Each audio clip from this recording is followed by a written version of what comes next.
Hi friends, இன்றைக்கி பலாக்காயை வச்சு பலாக்காய் பிரியாணி எப்படி செய்யலான்றது பார்க்கலாம். ஸோ இந்த பலாக்காய் பிரியாணி பார்த்திங்கன்னா ரீசெண்டாக ரொம்பவே ட்ரெண்டிங்காக இருக்குது. மேரேஜ் ரிசப்ஷன்ஸில் எல்லாமே பார்த்திங்கன்னா பலாக்காய் பிரியாணி வந்து ஒரு மெயின் கோர்ஸாகவே வச்சுருக்காங்க. ஸோ இதை எப்படி பண்ணுறதுன்னு பார்க்கலாம் வாங்க. இப்போது பலாக்காயை நல்லா சுத்தம் பண்ணிவிட்டு நல்ல ஒரு பெரிய பெரிய பீசஸாக வந்து கட் பண்ணிக்க போகிறேன்.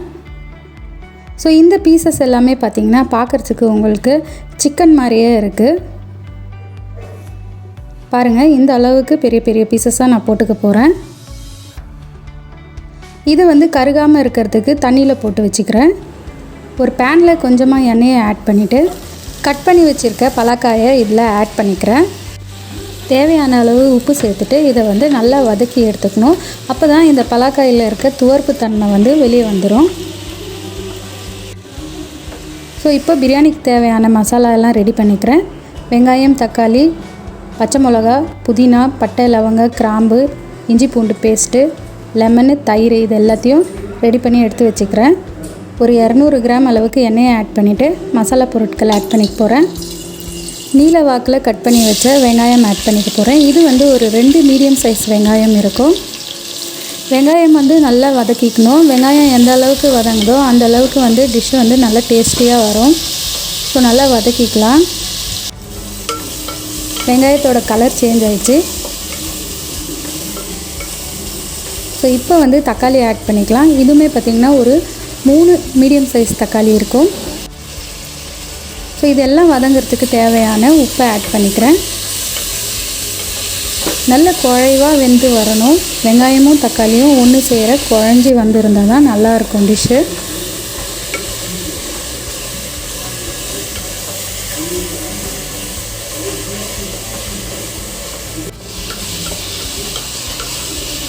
இப்போ பார்த்தீங்கன்னா உங்களுக்கு தெரியும், வெங்காயம் தக்காளி நல்லா வதங்கிடுச்சு. இந்த டைமில் நல்லா ஃப்ரெஷ்ஷாக அரைச்சி வச்ச இஞ்சி பூண்டு பேஸ்ட்டு ஒரு பெரிய டீஸ்பூனில் 2 டீஸ்பூன் அளவுக்கு இஞ்சி பூண்டு பேஸ்ட்டை ஆட் பண்ணிக்கிறேன்.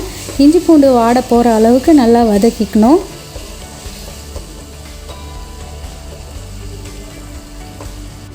ரெண்டு பச்சை மிளகா ஆட் பண்ணிக்கிறேன். ஒரு கை அளவுக்கு புதினா, கொத்தமல்லி ஆட் பண்ணிக்கிறேன். இது எல்லாத்தையும் வந்து நல்லா வதக்கி எடுத்துக்கணும்.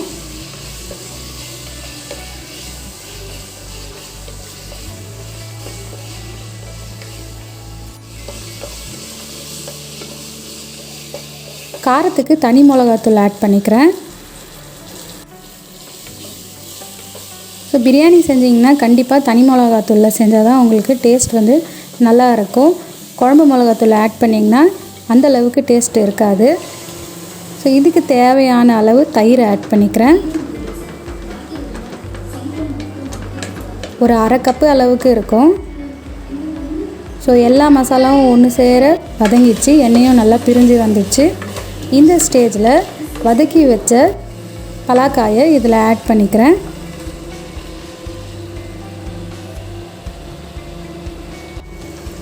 பலாக்காயும் பார்த்திங்கன்னா இதில் ஒன்று சேர போட்டு நல்லா வதக்கி எடுத்துக்கணும்.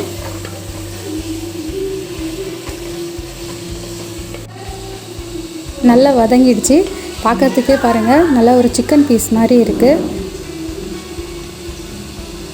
இதை இப்படியே சாப்பிட்டாலும் நல்லாயிருக்கும். இப்போது பிரியாணிக்கு தேவையான அளவு தண்ணியை ஊற்றிக்கிறேன். அதுக்கு தேவையான அளவு உப்பும் ஆட் பண்ணிக்கிறேன். ஒலை நல்லா கொதிச்சதுக்கப்புறமா சீரக சம்பா அரிசியை ஆட் பண்ணிக்கிறேன்.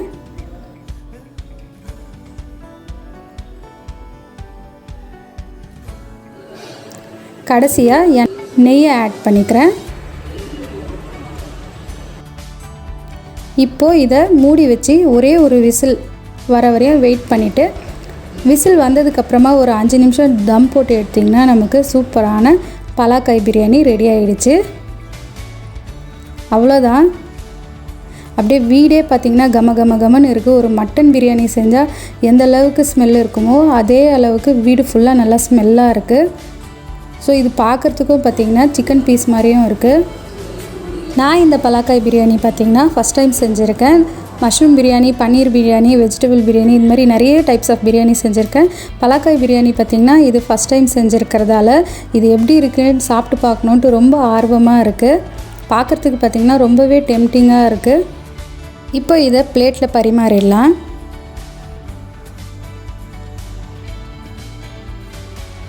நல்லா கமகமன்னு பலாக்காய் பிரியாணி ரெடி ஆகிடுச்சு.